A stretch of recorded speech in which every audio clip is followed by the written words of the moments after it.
So have a think what we have learned yesterday. Yesterday we have learned how to find the tangent or normal at a particular point on the graph fx.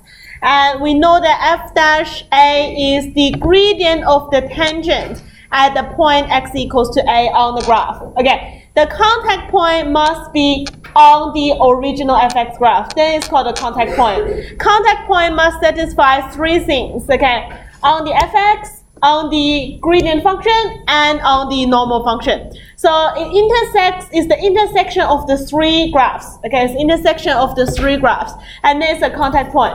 And another thing I need to know is the gradient of that linear. If I know the gradient of the linear, if I know the point that a linear passed through, then I can find the equation of that linear by using y minus y1 equals to m times x minus x1. So that's what we find yesterday. So today what we'll learn is called the rate of change. Okay, it's called the rate of change. So this chapter is all about using the derivative knowledge to find different kind of concepts.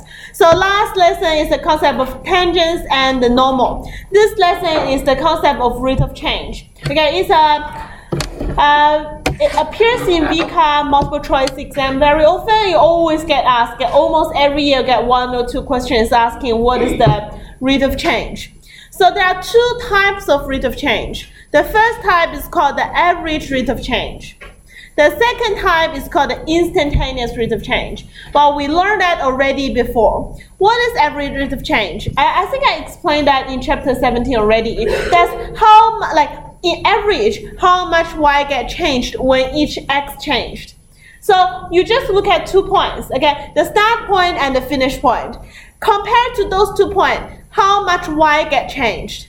And divide by how much x get changed. That is called the average rate of change. So basically it's finding the gradient of the connection of 2 points. Okay, the line connect 2 points.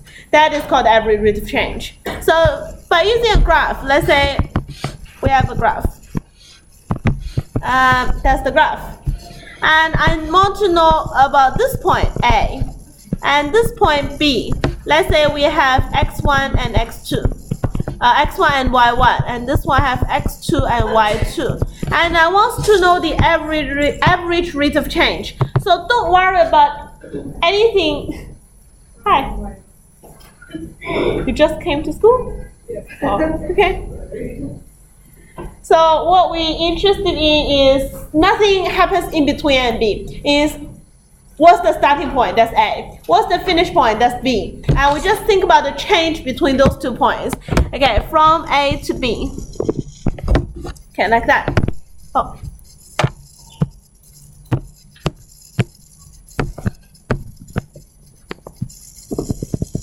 From A to B, like that. And then we're looking for the horizontal change and the vertical change. So you look at the gradient of the green line. So the horizontal one is x2 minus x1. The vertical one is y2 minus y1. Then you divide them. You have the average rate of change. It's basically the rise over run for 2 points. Okay, so that is average. So what's the instantaneous rate of change? That's the derivative. That's the f dash a. Instantaneous rate of change is equivalent to, say, the gradient of the tangent. It's still talking about gradient, okay? Still talking about gradient. The first one is talking about the gradient between 2 points.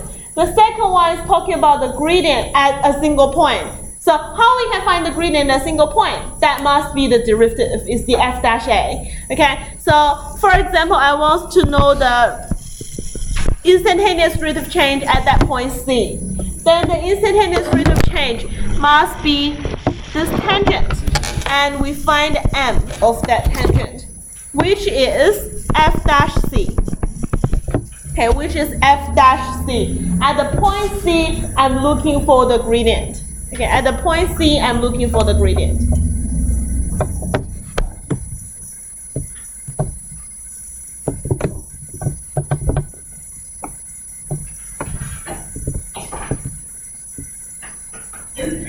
Okay, the next thing is dy dx. If dy dx greater than 0, the change is an increasing function in the y value corresponding to an increase in x. So if your gradient function greater than 0, then the function is an increasing function. It must be an increasing function. If the derivative is less than 0, the function must be a decreasing function. When your x increases, your y must be decreased for dy dx less than 0. Okay, so when dy dx equals to 0, that doesn't mean anything. It can be decreasing function, it can be increasing function. Well, can be either. Okay, so can be increasing or can be decreasing. So when f dash x equals to 0, it doesn't mean there's no increase or no decrease. So I can't tell whether it's increasing or decreasing. But if it's greater than 0, I definitely can tell that's an increasing function. If it's less than 0, I definitely can tell that's a decreasing function. If the question mark is at dy dx equals to 0, I can't tell when it's equals to 0. I must see the graph and then tell like whether it's increasing or decreasing. So, well, give your example.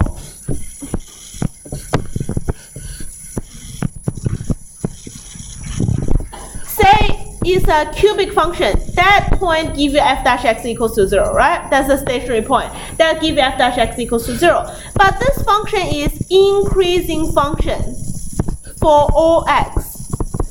Well, it keeps going up. There's not any like stay at a point or something like that. It's just all increasing function for that one.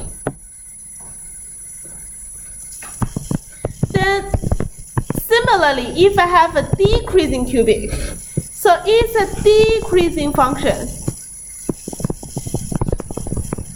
for all x. But both function at f dash x equal f dash 0 equals to 0.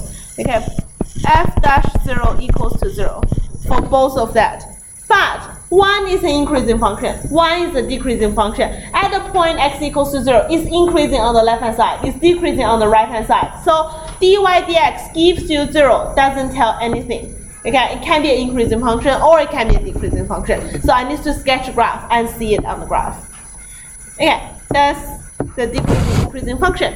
And let's have a look at example 1.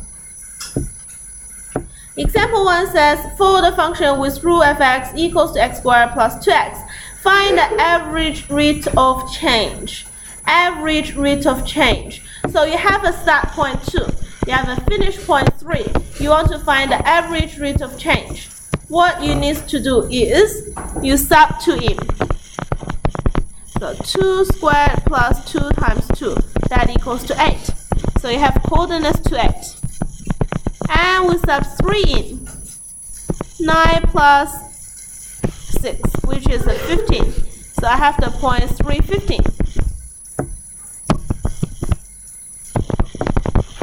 I need to find the coordinates, okay? Then it's the gradient between those 2 points. Okay, it's the gradient between those 2 points. It's a 15 minus 8 over 3 minus 1. That equals to 7. So the average rate of change must be 7. So it's the change in y over the change in x. So 2 to 3 change 1 unit in x. Yes? Yeah, it's just the gradient. But it's called the average rate of change. It's not the gradient. I'm not looking for like anything's gradient. I'm call this like a rate of change between 2 points. Okay, that's the way it's asking. And yes, it is just connecting 2 points and finding the gradient of them. Okay? And the next one is find the average rate of change for the interval 2 and 2 plus h. What's the change in x? What's the change in x for this question? 2 change to 2 plus h. What is the change for x? H. Can increase by h. 2 compared to 2 plus h is increased by h. Yes, it's increased by h. And then we need to think about how much get changed in y. So I will sub fh. F2, sorry, not fh, F2. And that is 8. And I need to sub 2 plus h. That's 2 plus h squared plus 2 times 2 plus h. What we have is 4 plus h squared plus 4h plus 4 plus 4h. I have 8 plus 8h plus h squared.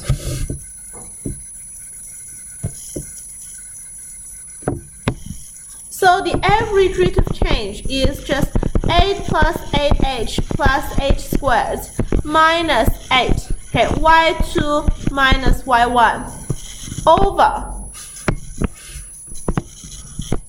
x2, which is 2 plus h, minus x1, which is 2. So what we have for that is 8 plus h. Okay, so this and this get cancelled, and the h divide h on each term, so 8 plus h is the average rate of change. Yeah, 2 plus h minus 2 is just h, and h will get cancelled with this h and this h, so you have 8 plus h. Well, if you can't see it, just do it step by step. The top is 8h plus h squared. The bottom is h, right? 8h plus h squared. Bottom is h. Everything divided by h. You have 8 plus h. Okay, 8 plus h.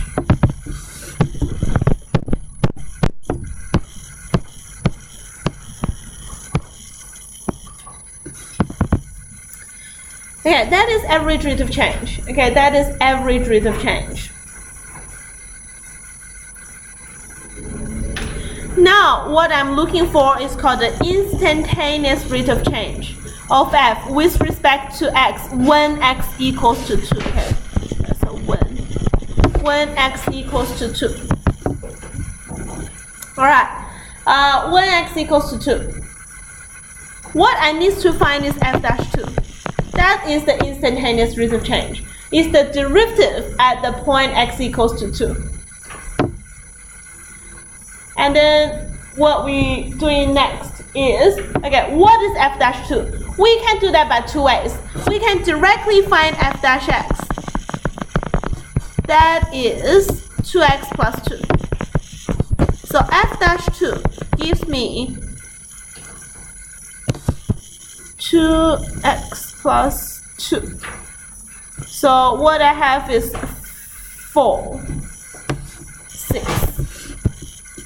So we have a 6. Wait, I have a, not the 4, wait, 2. I'm doing something wrong on the top, wait. 2 plus h squared is 4 plus 4h plus h squared plus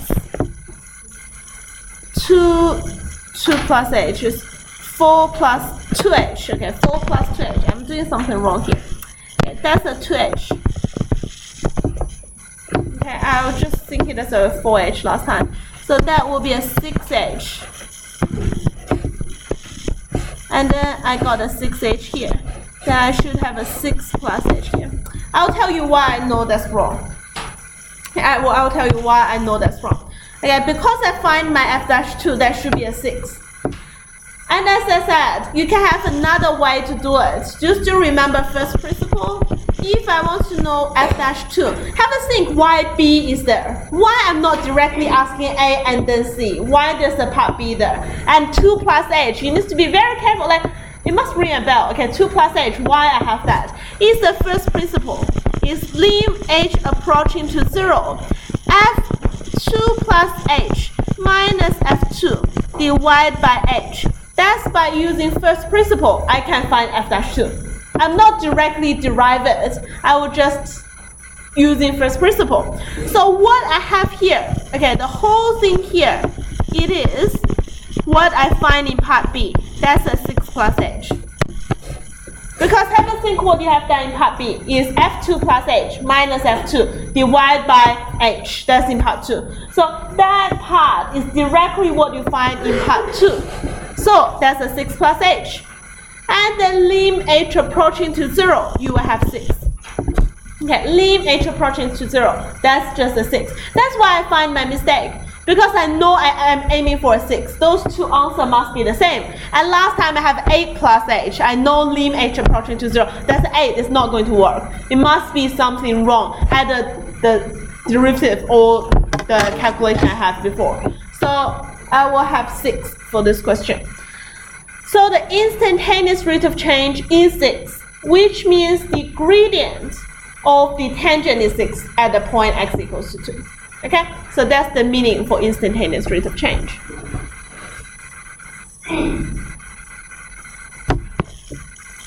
All right, have a look at the next question.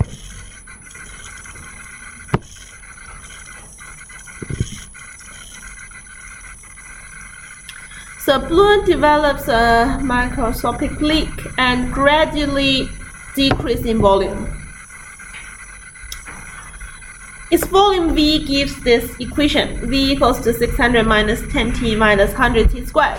What is the average rate of change for the first 10 seconds? Okay, for the first 10 seconds, what is the starting point? What's the start, what's the finish? If I'm talking about average, it must be a start point and a finish. 0. Okay, t equals to 0 and t equals to 10. Okay, start at 0, finish at 10. Starting point is 0, finish point is 10. That's the 2 point I'll compare my volume. So my volume 0 equals to 600. My volume of 10, that equals to 600 minus 100 minus 1.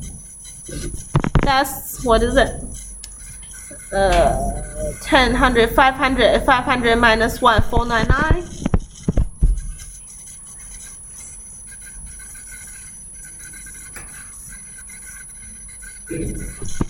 So V0, V10 minus V0 divided by 10.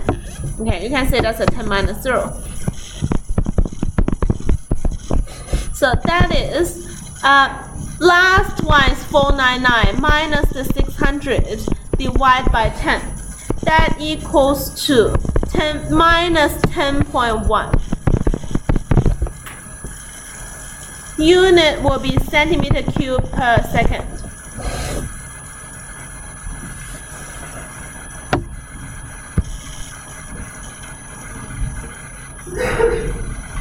Yeah, what is the negative derivative means? Like, what is the negative average rate of change means? Decreasing. Okay, it's because it's decreasing, your volume is actually become less. Okay, so that is, if you ask you to answer the question, you will say the average rate of decreasing is 10.1 centimeter per second. Because it's decreasing, the negative just interpret as the word decrease. Okay, so the blue is decreasing on average rate of change of 10.1 centimeter per second for the first 10 seconds. And the negative is the meaning of decreasing. Okay, what's the average rate of change after 10 seconds? Okay, it's asked you an instantaneous second. It's after 10 seconds. It's directly at the 10 seconds point. So I need to find my V-10. That's what I'm looking for. Okay, instantaneous. After 10 seconds, it's directly after 10 seconds. So, well, you can't see the word average, then it must be instantaneous. Okay, if it's average, you will say average rate of change in the question. If you can't see average, it's not average question anymore. So, you're not going to have it. So, I want to find V-T now. Okay, I want to find V, I'm not going to write V dash, I'll say dv dt because it's more suitable to write dv dt. So y equals to how many x? So it's dy dx. Now we have v equals to how many t? Then that's dv dt. Okay, that's dv dt. So dv dt is minus 10 minus 1 of 50t.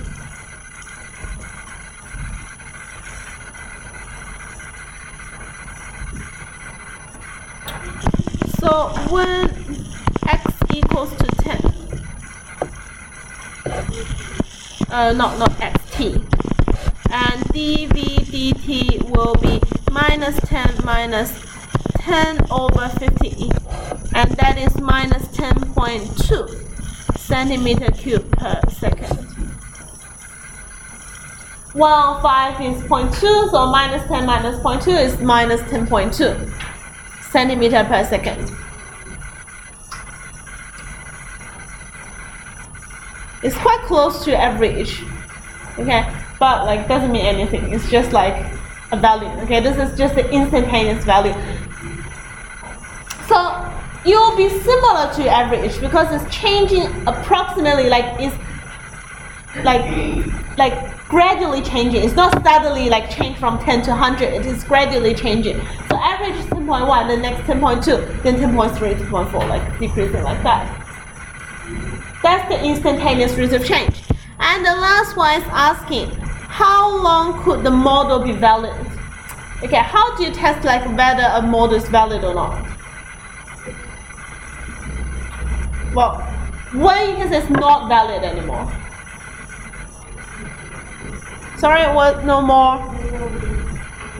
How do you have no more leak? Like when V is 0, you can't leak anything else. But like according to this equation, that's a quadratic equation. Can you see that? Like minus 100t squared minus 10t plus 600. That's a quadratic. You will have a shape like that, and it's keep decreasing. You can pass the x-axis and then keep going downwards. So first of all, your t definitely needs to be greater than 0, but it also needs to be less than a value to make it just stop at 0, but not keep going anywhere else downwards. So I will solve Vt equals to 0.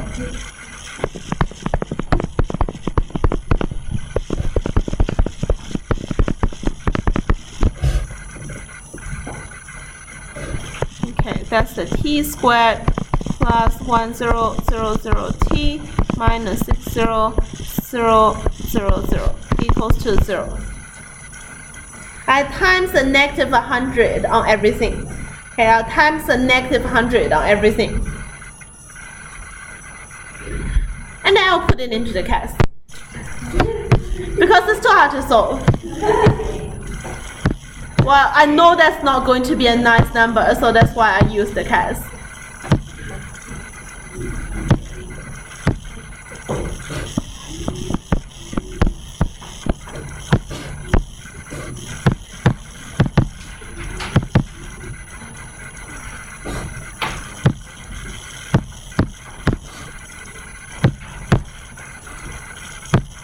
Okay, I have those two values. I have 56, I would say give like 2 decimal places. Well, that's a 56.78 seconds. Well, one of the t equals to negative 1056.78 and another t equals to 56.78. So the valid model will be like t greater than that and just stop at that point.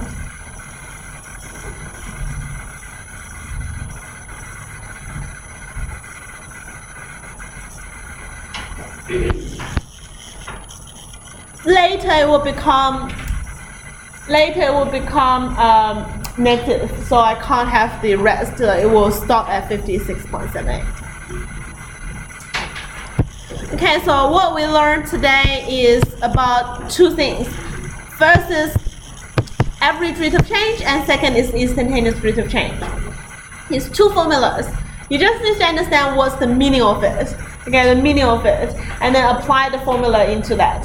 So the average rate of change is basically find the gradient of connecting 2 points, the linear that connecting the 2 points, and the instantaneous rate of change is the gradient of the tangent at that single point. Okay, so that's just 2 things. In year 12, you learn something else, but I'm not going to talk about that now. So, well, I think I have enough time next week, so I'm not going to continue with it. The test will up to exercise E, which is page 8, I think. Up to 18E, so up to page 8. So I will just go through until page 8.